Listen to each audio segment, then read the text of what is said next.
Hello folks, welcome back to our channel. I hope आप सब अच्छे होंगे और अपनी कोडिंग जर्नी को लेके काफ़ी एक्साइटेड होंगे। कोडिंग जर्नी हम पाइथन से स्टार्ट करने वाले हैं, तो इस वीडियो में हम डिटेल में जानते हैं कि पाइथन क्या होता है। सो स्टार्ट करते हैं व्हाट इज पाइथन से। सो Python is a general purpose high level object oriented programming language. तो इसमें तीन टर्म्स आ गए। First is general purpose, that means वो डोमेन स्पेसिफिक नहीं है। आप उसको वेब डेवलपमेंट के लिए यूज कर सकते हैं, एमएल के लिए यूज कर सकते हैं, एआई के लिए यूज कर सकते हैं, स्क्रिप्ट्स के लिए यूज कर सकते हैं। तो उसका जो एप्लीकेशन है दैट इज मोर जेनरिक।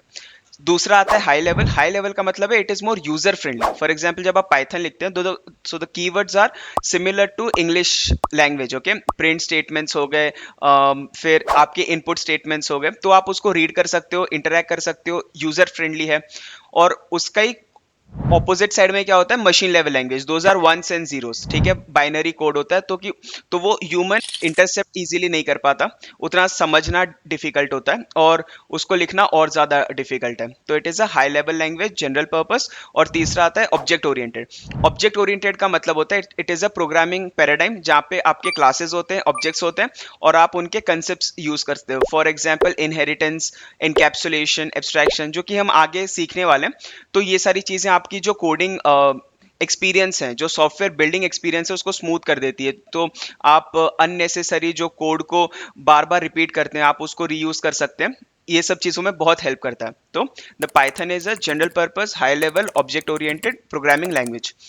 अभी हम जानते हैं कि पाइथन के थ्रू आप क्या कर सकते हैं। तो पाइथन ना वर्ल्ड का मोस्ट पॉपुलर और मोस्ट यूज लैंग्वेज है, जिसके थ्रू आप web development, data analysis, data science, machine learning, AI, scripting and tooling, automation, ये सारी चीजें कर सकते हैं।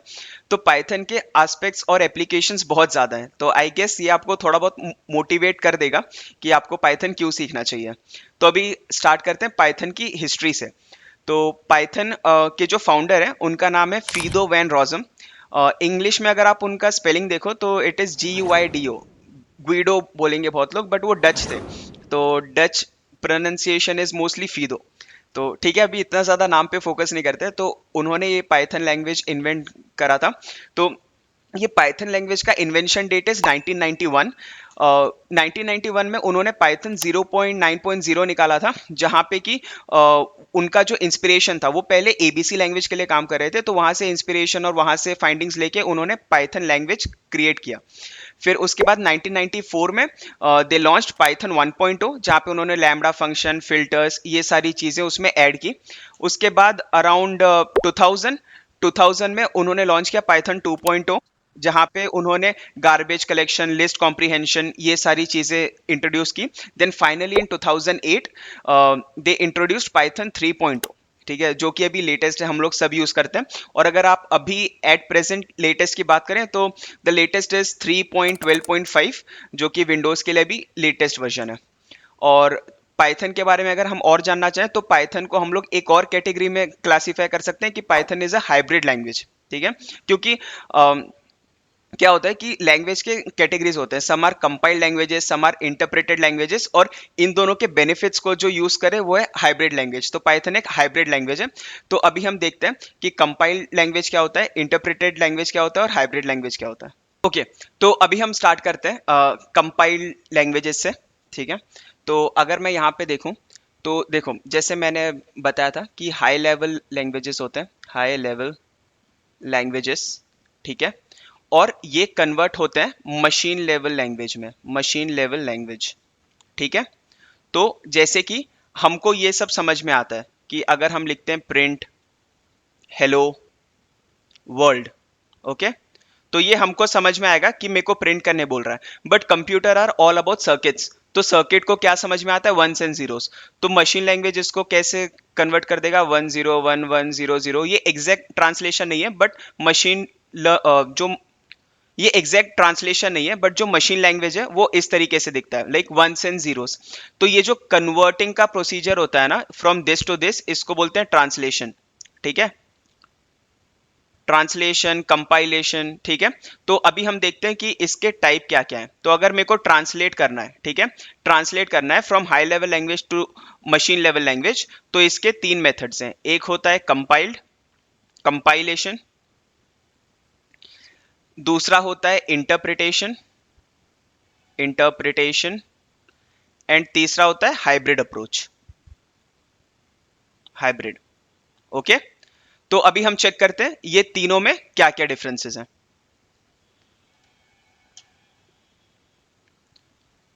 तो फर्स्ट है कंपाइलेशन, ठीक है, और कंपाइलर।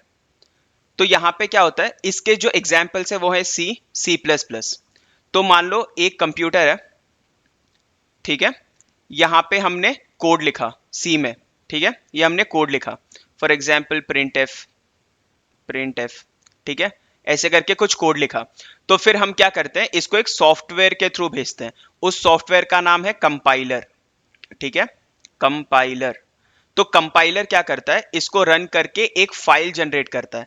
तो वो फाइल क्या होता है, एग्जीक्यूटेबल, जिसका एक्सटेंशन होता है डॉट ईएक्सी। आपने देखा होगा कि विंडोज में आप जो भी एप्लीकेशन डाउनलोड करते हैं, उसको इंस्टॉल करते हैं, उसका हमेशा एक्सटेंशन डॉट ईएक्सी होता है, ठीक है। तो वो कंपाइल्ड फाइल होती है, तो इसको बोलते हैं एग्जीक्यूटेबल और कंपाइल्ड फाइल, जो कि मशीन लेवल लैंग्वेज में होती है और मशीन इसको समझ पाती है। तो फाइल डायरेक्टली डॉट ईएक्सी बन जाता है। आप ये डॉट ईएक्सी को किसी को भी दे सकते हैं, जैसे हम लोग डाउनलोड भी करते हैं नेट से कोई भी एप्लीकेशन फाइल। तो ये मान लो मैंने एक किसी डेस्टिनेशन पीसी में दे दिया, तो वो डेस्टिनेशन पीसी क्या करेगा, ये डॉट ईएक्सी फाइल को रन करेगा कि रन डॉट ईएक्सी फाइल, ठीक है। ये रन करेगा, उसको आउटपुट मिल जाएगा, या तो उसका गेम रन हो जाएगा। तो ये है नॉर्मल कंपाइलर, कि कंपाइलर काम कैसे करता है। तो यहां पे अगर आप देखो ना, तो मैं कंपाइल कर रहा हूं सोर्स में, ठीक है, मैं सोर्स में कंपाइल कर रहा हूं, ये डेस्टिनेशन है, डेस्टिनेशन, ठीक है। तो अभी मैंने सोर्स में कंपाइल किया, तो मेरे को जो कंपाइलर है ना, वो सोर्स में इंस्टॉल्ड होना चाहिए, कंपाइलर इंस्टॉल्ड, कंपाइलर इंस्टॉल्ड, ठीक है। तो यहाँ पे कंपाइलर इंस्टॉल्ड होना चाहिए, यहाँ पे कंपल्शन नहीं है, यहाँ पे होना चाहिए, क्योंकि मैं कंपाइल सोर्स में कर रहा हूँ और एक एग्जीक्यूटेबल फाइल जो कि डॉट ईएक्सी फाइल है वो डेस्टिनेशन में दे रहा हूँ, ठीक है। अभी इसी का ऑपोजिट आ जाता है इंटरप्रेटर, ठीक है। तो यहाँ पे करते हैं इंटरप्रेटर। तो इंटरप्रेटर में क्या होता है, इंटरप्रेटर का एग्जाम्पल होगा से जावास्क्रिप्ट, जावास्क्रिप्ट, पीएचपी, ठीक है। तो यहां पे मान लो मैंने कोड लिखा, ठीक है, कोड लिखा, मैंने कुछ प्रिंट कर दिया।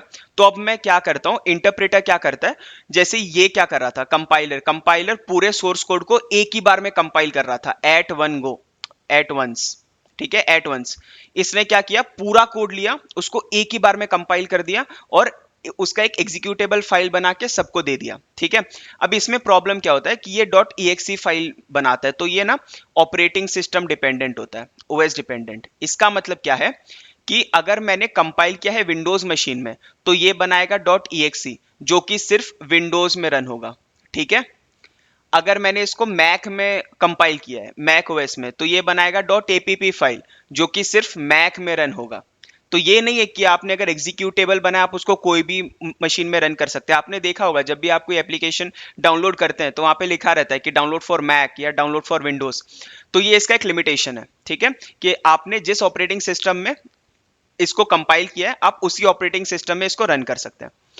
उस अभी इंटरप्रेटर में क्या होता है, जैसे यहाँ पे प्रिंट है तो ये लाइन बाय लाइन कंपाइल करता है। फॉर एग्जांपल अभी मैंने यहाँ पे कोड लिखा, अब मेरे को ना डेस्टिनेशन को देना है, तो मैं क्या करूंगा, मैं इसको कंपाइल वगैरह नहीं करूंगा, मैं डायरेक्ट इसको डेस्टिनेशन में भेज दूंगा, सोर्स फाइल को ही। ये पूरा का पूरा कोड कॉपी पेस्ट करके अपने फ्रेंड को, सॉरी ये सोर्स है, दिस इज डेस्टिनेशन, डेस्टिनेशन, ठीक है। मान लो अगर मेरे को किसी को भेजना है, यहाँ पे किसी को भेजना है तो ईएक्सी फाइल भेज रहा हूँ, यहाँ पे किसी को भेजना है तो डायरेक्ट मैं सोर्स फाइल भेज दूंगा। अभी यहाँ पे क्या होगा, ये डेस्टिनेशन में इंटरप्रेटर इंस्टॉल्ड होगा, इंटरप्रेटर इंस्टॉल्ड होगा, इंस्टॉल्ड, ठीक है। तो ये क्या करेगा, ये कोड उठाएगा और इसको लाइन बाय लाइन कंपाइल करके एग्जीक्यूट करेगा, ठीक है। अभी ये कहां पे काम आता है, ये काम आता है, अभी ये कहां पे काम आता है, ये काम आता है आपके वेब ब्राउजर्स में, वेब ब्राउजर्स। तो कभी आप देखना, आप जब कोई भी वेबसाइट चलाते हो, ठीक है, आप उसका ना सोर्स पेज दे सकते हो, सोर्स कोड क्या है। तो वहां पे क्या होता है कि आप जब रिक्वेस्ट करते हो तो वहां से आपको एक HTML या जावास्क्रिप्ट पेज देते हैं, तो उसका आप सोर्स कोड पूरा विजिबल होता है, सोर्स कोड विजिबल होता है, ठीक है। अब हमारा ब्राउजर क्या करता है, वो एक इंटरप्रेटर है, वो लाइन बाय लाइन चीजों को पढ़ता है कि ठीक है यहाँ पे मेरे को टेक्स्ट बॉक्स चाहिए तो टेक्स्ट बॉक्स बना दो, यहाँ पे लिख दो एंटर योर नेम, ठीक है, यहाँ पे सबमिट बटन बनाओ। तो ये इंटरप्रेटर का काम है। तो यहाँ पे आप डिफरेंस देख पा रहे रहोगे, ये क्या करता है, कंपाइलर एक ही बार में कंपाइल करता है एट वंस, ये करता है line by line, line by line, ठीक है। अभी हमने ये देखा, तो अभी हम देखते हैं इसके प्रोज एंड कॉन्स, इसके प्रोज एंड कॉन्स क्या होता है। अब हम देखते हैं इसके प्रोज एंड कॉन्स क्या होता है, ठीक है। प्रोज और कंपाइलर, कंपाइल्ड के, ठीक है, कंपाइल के। तो कंपाइल्ड में क्या था, हमने कोड को एक ही बार में कंपाइल कर दिया और उसका एग्जीक्यूटेबल फाइल दे दिया, तो ये क्या होगा, फास्ट होगा, क्योंकि आपको लाइन बाय लाइन नहीं जाना है, एक ही बार में मैंने आपको एग्जीक्यूटेबल कोड दे दिया, वंस एंड जीरोस आपको रन करना है, तो ये क्या होगा, फास्ट होगा। बट इसका कॉन्स क्या होगा, कॉन्स, इसका कॉन्स होगा कि ये हार्ड टू डीबग होगा, ठीक है। हार्ड टू डीबग मतलब अगर आपके किसी लाइन में मिस्टेक है ना, तो आपको उसी लाइन में आपको तुरंत समझ में नहीं आएगा, पूरा कोड कंपाइल होने के बाद आपको एरर आएगा, या आपको फिर वो लोग कुछ एरर मैसेज थ्रो कर देंगे कि हाँ आपको यहाँ पे प्रॉब्लम है। फिर से अगर आपको चेंज कर रहे हो तो आपको एंटायर प्रोग्राम कंपाइल करना पड़ेगा। फॉर एग्जाम्पल ऐसे होगा कि आपने 1000 लाइन का कोड लिखा है, आप उसको कंपाइल कर रहे हो, ठीक है। आपके 100 नंबर लाइन पे कुछ इशू आ गया, आपने उतना कोड कंपाइल कर दिया था, आपके मान लो 1000 लाइन पे कुछ इशू आ गया, तो आपको क्या एरर थ्रो होगा, आप 1000 लाइन को अगर फिर से कुछ ठीक करेंगे, उसका अगर जो भी आपको डीबग करना है, कुछ मिस्टेक हो गया था उसको आप रेक्टिफाई करेंगे, तो आपको फिर से कोड को फ्रेशली कंपाइल करना होगा, तो ये उसको थोड़ा हार्ड टू डीबग बना देता है। अभी देखेंगे प्रोज इंटरप्रेटर का, इंटरप्रेटर, ठीक है। इंटरप्रेटर, इंटरप्रेटर में प्रोस क्या था कि वो लाइन बाय लाइन कंपेयर करता है, तो वो होता है इजी टू डीबग, क्योंकि आपने 100 लाइन पे चेंज किया, वो क्या करेगा, सब एक केक को लाइन बाय लाइन करता है। मान लो आपके 100 लाइन में कुछ इशू आ गया, तो आपको वहां पे वो रोक के बता देगा कि आपके 100 लाइन में दिक्कत आ रही है, बाकी आपका प्रिंट हो रहा है, ठीक है। तो इसका ये प्रोज है। अभी यहाँ पे प्रॉब्लम क्या आता है, कॉन्स, ठीक है। कॉन्स क्या आता है, प्राइवेसी का। हाँ, और ये स्लो भी होगा क्योंकि आप लाइन बाय लाइन जा रहे हो, ठीक है। ये स्लो भी होगा क्योंकि एक एक लाइन करके जा रहे हैं। ये फास्ट होगा क्योंकि एक ही बार में कंपाइल कर दिया और डायरेक्ट एग्जीक्यूट किया। कौन सा होता है, प्राइवेसी का, क्योंकि आप सोर्स कोड शेयर कर देते हो, ठीक है। इसका मतलब कि पूरा कोड, फॉर एग्जांपल आप विजुअल स्टूडियो कोड जब डाउनलोड करते हैं तो EXE फाइल आप उसका करते हैं डाउनलोड, पर मान लो अगर उसका पूरा जो पीछे का कोडिंग है वही आपको रिलीज कर देते हो, तो आपको सब समझ में आ जाएगा कि ये कैसे बन रहा है, आप खुद का कर लेंगे, तो वो कंपाइल्ड होता है। तो इसमें ना एक और प्रोस क्या रहता है कि प्राइवेसी मेंटेन होती है, प्राइवेसी मेंटेन होती है, मेंटेन, ठीक है। और यहां पे कॉन्स क्या है, प्राइवेसी, सोर्स कोड शेयर हो जाता है, नॉट मेंटेन्ड, सोर्स कोड आप शेयर कर देते हैं, तो आप अपने सीक्रेट्स बता दे रहे हैं सबको, तो तो इसका ये कॉन्स है। तो अभी क्या हुआ, पाइथन जब निकाला गया तो पाइथन को बोला हम दोनों चीजों का बेस्ट चीज उठाएंगे, ठीक है, बेस्ट चीज, तो इसीलिए इसको बोलते हैं हाइब्रिड। तो ये लोग ने क्या किया, ये लोग ने बोला हमको कंपाइलर का, ठीक है, तो ये लोगों ने बोला कि हमको कंपाइलर का जो बेस्ट चीज है, जो कि है प्राइवेसी, हमको प्राइवेसी चाहिए, और इंटरप्रेटर का जो बेस्ट चीज है, इंटरप्रेटर का जो बेस्ट चीज है इजी डीबगिंग, हमको इजी डीबगिंग चाहिए, ठीक है। तो अभी इससे बना पाइथन, तो इसमें क्या हुआ, हाइब्रिड लैंग्वेज बनाया। तो अभी इसमें कैसे काम करता है ये, मान लो आपने पाइथन में कोड लिखा, ठीक है, पाइथन में कोड लिखा, आपने इसको कंपाइल किया। हाँ, और एक चीज, इसमें ना पोर्टेबिलिटी भी इजी होता है, पोर्टेबिलिटी, ठीक है। पोर्टेबिलिटी का मतलब क्या होता है, जैसे कि आपने सोर्स कोड शेयर किया, ठीक है, आप सिर्फ सोर्स कोड शेयर कर रहे हैं, तो आपका ना कोई डिपेंडेंसी नहीं है कि सिर्फ आपने सोर्स कोड अगर विंडोज पे लिखा है तो सिर्फ विंडोज पे चलेगा, सोर्स कोड एप्पल में लिखा है मैक में तो सिर्फ मैक में चलेगा, जो कि कंपाइल्ड वाले का था। यहाँ पे क्या होता है, आप सोर्स कोड दे रहे हैं, हर एक के कंप्यूटर में अपना ऑपरेटिंग सिस्टम है और अपने हिसाब से वो लोग ने अपना इंटरप्रेटर डाल के रखा हुआ है, तो आप सोर्स कोड दे दो, सारे मशीन में चल जाएगा। तो इनको भी वैसे ही चाहिए था कि मैं क्या करूं, मैं कंपाइलर का प्राइवेसी ले लूं, इंटरप्रेटर का इजी टू डीबग और पोर्टेबिलिटी ले लूं, कि मैं एक बार कोड लिखूं हर जगह पे चल जाए वो। तो फिर वो कैसे काम करेगा कि जैसे मैंने पाइथन में कोड लिखा, कंपाइल्ड हुआ, तो पाइथन एक इंटरमीडिएट रिप्रेजेंटेशन बनाएगा जिसको बोलेंगे बाइट कोड, बाइट कोड, ठीक है। अब क्या करो आप, ये बाइट कोड उठा के किसी को भी पास कर दो, ठीक है, किसी को भी पास कर दो। आप बाइट कोड उठा के विंडोज वालों को दे दो, ठीक है, विंडोज को दे दो।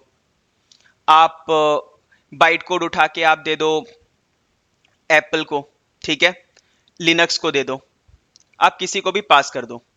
तो आप ना इसमें से किसी को भी पास कर दो, विंडोज मशीन को, एप्पल मशीन को, लिनक्स मशीन को। तो यहां पे क्या होगा कि जो विंडोज का मशीन होगा, फॉर एग्जांपल यहां पे मैं लिख देता हूं विंडोज। तो जो विंडोज का मशीन होगा, विंडोज के पास अपना पाइथन इंटरप्रेटर इंस्टॉल्ड होगा, पाइथन इंटरप्रेटर इंस्टॉल्ड होगा। तो वो क्या करेगा, वो ये बाइट कोड उठाएगा, ठीक है, और इसको लाइन बाय लाइन रन करते रहेगा। और सेम एप्पल के साथ होगा, एप्पल के पास अपना एप्पल का पाइथन इंटरप्रेटर इंस्टॉल्ड होगा, ठीक है, इंटरप्रेटर मैक, मैक के पास अपना इंस्टॉल होगा और वो भी ये बाइट कोड उठाएगा और इसको लाइन बाय लाइन रन करते रहेगा। तो अभी आप देख रहे हैं इसमें फायदा क्या हुआ, हम सोर्स कोड पास नहीं कर रहे, हमारे सीक्रेट्स लीक नहीं कर रहे, हम पास कर रहे हैं बाइट कोड जो कि इंटरमीडिएट रिप्रेजेंटेशन है, ठीक है, वो भी वंस एंड जीरोस टाइप ही होता है, तो किसी को समझ में नहीं आएगा कि आपने क्या लिखा है। और जैसे कि कंपाइल्ड वाले का प्रोस था कि मेरे को समझ में नहीं आ रहा है जो कोड में शेयर कर रहा हूं, क्योंकि मैं एग्जीक्यूटेबल शेयर कर रहा हूं, मेरा प्राइवेसी मेंटेन रहना चाहिए। तो ये बाइट कोड की वजह से यहाँ पे प्राइवेसी मेंटेन होता है। और पोर्टेबिलिटी आपने देखा कैसे हो रहा है, क्योंकि हर एक मशीन, हर एक ऑपरेटिंग सिस्टम के पास अपना खुद का इंटरप्रेटर इंस्टॉल्ड है। तो वो क्या कर रहा है, ये जो ह्यूमन रीड नहीं कर सकते, वो बाइट कोड उठा रहा है और किसी भी मशीन में रन कर दे रहा है, भले वो विंडोज हो, मैक हो या लिनक्स हो, ठीक है। तो ये था हाइब्रिड प्रोग्रामिंग लैंग्वेज। तो आई होप, हाँ ये थोड़ा ट्रिकी है समझना, आप एक दो बार वीडियो देखते रहो, आपको समझ में आ जाएगा। हाय फोक्स, तो आज हमने सीखा पाइथन के बारे में कि जनरल पर्पस क्या होता है, हाई लेवल क्या होता है, ऑब्जेक्ट ओरिएंटेड क्या होता है और हाइब्रिड क्या होता है। ट्रिकी कंसेप्ट से आप 3-4 बार ये वीडियो और देखना तो शायद आपको अच्छे से समझ में आ जाए। इन डेप्थ जाने की भी उतनी ज्यादा नीड नहीं है, क्योंकि ये इंट्रोडक्शन है पाइथन का, कि आपको समझ आना चाहिए जो प्रोग्रामिंग लैंग्वेज आप चूज कर रहे हैं उसका मतलब क्या होता है, वो इंटरप्रेटेड है, कंपाइल्ड है, हाइब्रिड है, जनरल पर्पस क्या होता है। तो ये सारी चीजों के बारे में जानकारी थी। तो आई होप आपको अच्छा लगा होगा। तो do share, like and subscribe to this channel. और इस चैनल पे आगे भी पाइथन फंडामेंटल्स और काफी सारे टॉपिक्स के ऊपर वीडियोस आते रहेंगे। So stay tuned, bye bye, take care.